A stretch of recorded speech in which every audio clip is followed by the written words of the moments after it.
ராணிப்பேட்டை மாவட்டம் சோளிங்கர் கோலத்தம்மன் திருவிழா வரும் 13 மற்றும் 14 ஆகிய தேதிகளில் நடைபெற உள்ள நிலையில் திருவிழாவில் ஆயிரக்கணக்கான பக்தர்கள் கூடுவார்கள் என எதிர்பார்க்கப்படுகிறது. இந்நிலையில் பக்தர்களுக்கு பாதுகாப்பு ஏற்பாடு குறித்து சோளிங்கர் வட்டாட்சியர் அலுவலகத்தில் வட்டாட்சியர் செல்வி டிஎஸ்பி ஜாபர் சித்திக் முன்னிலையில் பாதுகாப்பு ஏற்பாடு குறித்து ஆலோசனை கூட்டம் நடைபெற்றது.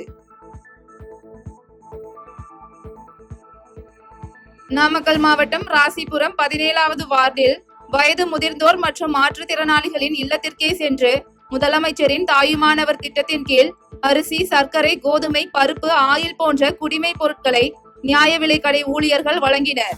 இதனை ராசிபுரம் நகர்மன்ற தலைவர் கவிதா சங்கர் பார்வையிட்டார். திருப்பத்தூர் மாவட்டம் வாணியம்பாடி நகராட்சியின் பல்வேறு பகுதிகளில் நீர்வழி பாதைகளை ஆக்கிரமித்து கட்டப்பட்டிருந்த குடியிருப்புகள், வணிக வளாகங்கள் மற்றும் தற்காலிக கட்டடங்களை வருவாய்த்துறை மற்றும் காவல்துறை இணைந்து இடித்து அகற்றினர். இந்த நடவடிக்கையால் சில பகுதிகளில் போக்குவரத்து பாதிக்கப்பட்டாலும் பெரும்பாலான பொதுமக்கள் இதனை வரவேற்றனர்.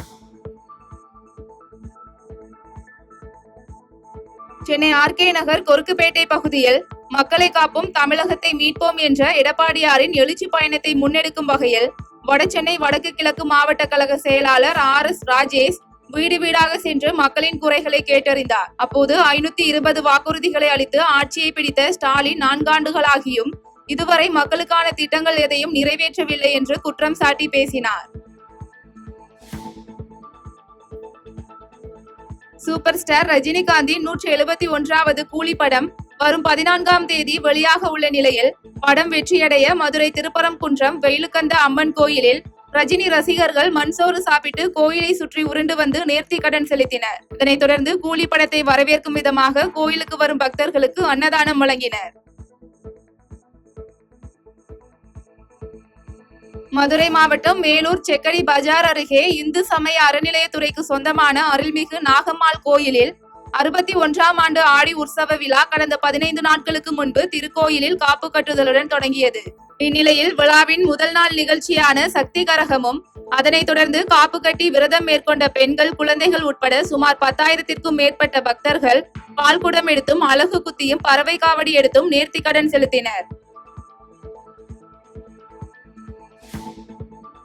கடலூர் மாவட்டம் சிதம்பரம் அருகே தெற்கு தில்லை நாயகபுரம் கிராமத்தில் தாயுமானவர் திட்டத்தின் மூலம் வீடு தேடி சென்று ரேஷன் பொருட்கள் வழங்கிய அமைச்சர் பன்னீர்செல்வத்திடம் சாலை ஓரத்தில் வசித்து வரும் செல்லக்கண்ணு மல்லிகா என்ற வயதான தம்பதி தங்களுக்கு பட்டா வேண்டி கோரிக்கை வைத்தனர். இதனை கேட்டுக்கொண்ட வேளாண் துறை அமைச்சர் MRK பன்னீர்செல்வம் சிதம்பரம் அருகே உள்ள பெரியபட்டு பகுதியில் தம்பதியினருக்கு பட்டா வழங்க நடவடிக்கை எடுக்குமாறு மாவட்ட ஆட்சியருக்கு அறிவுறுத்தியது அங்கிருந்தோரை நெகிழ்ச்சியில் ஆழ்த்தியது. விருதுநகர் மாவட்டம் சாத்தூரில் நடைபெற்ற உங்களுடன் ஸ்டாலின் திட்ட முகாமில் அமைச்சர் KKSSR ராமச்சந்திரன் பங்கேற்று பொதுமக்கள் அளித்த மனுக்களை பார்வையிட்டு அதற்கான ஆணைகளை வழங்கினார். தொடர்ந்து முகாமினை நேரில் பார்வையிட்ட அமைச்சர் KKSSR ராமச்சந்திரன் பொதுமக்களிடம் மனுக்களை பெற்றும் மனுக்களுக்கு உடனடியாக தீர்வு கண்டு பொதுமக்களுக்கு பிறப்புச் சான்றிதழ் உள்ளிட்டவைகளை உடனடியாக வழங்கினார். தஞ்சாவூர் மாவட்டம் சுத்திப்பட்டு கிராமத்தில் தமிழ்நாடு நுகர்பொருள் வாணிபக் கழகத்தின் சார்பில் அமைக்கப்பட்டுள்ள புதிய திறந்தவெளி சேமிப்பு மையம் பொதுமக்கள் பயன்பாட்டிற்கு திறந்து வைக்கப்பட்டது. இந்த நிகழ்ச்சியில் அமைச்சர் கோவி செழியன் பங்கேற்று சேமிப்பு கிடங்கினை திறந்து வைத்து சிறப்பித்தார். தஞ்சாவூர் மாவட்டத்தில் நெல் அமோகமாக விளைந்துள்ளதால் விவசாயிகளின் நலன் கருதியும் தரையிருப்பில் உள்ள நெல்மணிகளை உடனுக்குடன் இயக்கம் செய்யும் பொருட்டும் சடையார் கோவில் பகுதியில் 14 ஏக்கர் நிலத்தில் 25,000 டன் கொள்ளளவில் திறந்தவெளி சேமிப்பு மையம் அமைக்கப்படுவதாக அமைச்சர் கோவி செழியன் பேட்டியில் தெரிவித்தார். சேமிப்பு கிடங்குகள் ஆங்காங்கு எந்தெந்த பகுதியில் நேரடி நெல் கொள்முதல் நிலையம் தேவை என்று கருதுகிறார்களோ ஆங்காங்கெல்லாம் மக்கள் பிரதிநிதிகள் எங்களிடம் வருகிற கோரிக்கையை வைத்து 24 மணி நேரத்தில் துவங்குகிற மையங்களும் உண்டு. கடந்த ஆண்டை விட இந்த ஆண்டு 20% கூடுதலான மையங்களையும் திறந்திருக்கிறோம். காஞ்சிபுரம் மாவட்டம் ஸ்ரீபெரும்புதூர் அருகே இருங்காட்டுக்கோட்டை, ஒரகடம் ஆகிய சிப்காட்டுகளில் உள்ள தீயணைப்பு நிலையங்களில் தமிழக தீயணைப்பு மற்றும் மீட்பு பணிகள் துறை DGP சீமா அகர்வால் நேரில் பார்வையிட்டு ஆய்வு மேற்கொண்டார். பின்னர் ஒரகடம் சிப்காட் அலுவலகத்தில் தனியார் தொழிற்சாலை நிர்வாகிகளுடனான ஆலோசனைக் கூட்டத்தில் பங்கேற்று பல்வேறு அறிவுரைகளை வழங்கினார். கூட்டத்தில் மாவட்ட கண்காணிப்பாளர் சண்முகம், ஸ்ரீபெரும்புதூர் DSP கீர்த்திவாசன், தீயணைப்பு நிலைய அலுவலர் செந்தில்குமார், சிப்காட் அதிகாரிகள் உட்பட பலர் உடனிருந்தனர். காஞ்சிபுரம் மாவட்டம் சாலவாக்கம் ஊராட்சியில் முதலமைச்சரின் தாய்மானவர் திட்டத்தின் கீழ் மூத்த குடும்ப அட்டைதாரர்களுக்கு கூட்டுறவு ரேஷன் பொருட்களை உத்தரமேரூர் சட்டமன்ற உறுப்பினர் சுந்தர் நேரடியாக வழங்கி சிறப்பித்தார். இந்நிகழ்ச்சியில் சாலவாக்கம் தொடக்க வேளாண்மை கூட்டுறவு சங்க செயலர் சகாதேவன், உதவி செயலர் கண்ணபிரான் உள்ளிட்ட பலர் பங்கேற்றனர். ஈரோடு அரசு தலைமை பல்நோக்கு உயர் சிறப்பு மருத்துவமனையில் ரூபாய் 40 லட்சம் மதிப்பீட்டில் மருத்துவ உபகரணங்கள் மற்றும் உட்கட்டமைப்பு வசதிகளை வீட்டு வசதி, மதுவிலக்கு மற்றும் ஆயத்தீர்வைத்துறை அமைச்சர் முத்துசாமி பொதுமக்கள் பயன்பாட்டிற்கு வழங்கினார். காத்திருப்பு கூடம், துணி உலர்த்தும் களம், கழிவு சேகரிக்கும் இடங்கள், endoscopy, ultra sound scanner, bio chemistry analyser, அறை குளிர்விப்பான் உள்ளிட்டவைகள் இதில் அடங்கும். கன்னியாகுமரி மாவட்டம் கோடிமுனை கிராமத்தில் 35 கோடி ரூபாய் செலவிலும் மற்றும் பள்ளம்துறை கிராமத்தில் 26 கோடி ரூபாய் செலவிலும் தூண்டில் வளைவுடன் மேம்படுத்தப்பட்டுள்ள மீன் இறங்குதளங்கள் ஆகியவற்றை தமிழக முதலமைச்சர் காணொலி காட்சி மூலம் திறந்து வைத்தார். பள்ளம்துறை கிராமத்தில் நடைபெற்ற காணொலி காட்சி நிகழ்ச்சியில் மாவட்ட ஆட்சித்தலைவர் அழகுமீனா கலந்து கொண்டு குத்துவிளக்கேற்றி நிகழ்ச்சியை துவக்கி வைத்தார். திண்டுக்கல் மாவட்டம் பழனி சிவகிரிப்பட்டி ஊராட்சியில் உங்களுடன் ஸ்டாலின் திட்ட சிறப்பு முகாமை சட்டமன்ற உறுப்பினர் ஐ. பி. செந்தில்குமார் துவக்கி வைத்து பொதுமக்களிடம் மனுக்களை பெற்றுக் கொண்டார். பின்னர் பழனியில் பல்வேறு நலத்திட்ட பணிகளை அடிக்கல் நாட்டி துவக்கி வைத்த சட்டமன்ற உறுப்பினர் தாய்மானவர் திட்டத்தின் கீழ் மாற்றுத்திறனாளிகள் மற்றும் முதியவருக்கு வீடு தேடி சென்று ரேஷன் பொருட்கள் வழங்கும் திட்டத்தை சட்டமன்ற உறுப்பினர் கொடியசைத்து துவக்கி வைத்தார். மதுரை மாநகராட்சியில் ரூபாய் 150 கோடி மதிப்பிலான சொத்து வரி முறைகேடு விவகாரம் தமிழ்நாட்டில் பெரும் பரபரப்பை ஏற்படுத்தியுள்ள நிலையில் மதுரை மாநகராட்சி சொத்து வரி முறைகேடு விவகாரத்தில் உதவி ஆணையராக பணிபுரிந்த சுரேஷ்குமார் போலீசாரால் கைது செய்யப்பட்டார். இதனையடுத்து மதுரை மாநகராட்சி சொத்து வரி முறைகேடு விவகாரத்தில் கைது செய்யப்பட்டோர் எண்ணிக்கை 13ஆக உயர்ந்துள்ளது.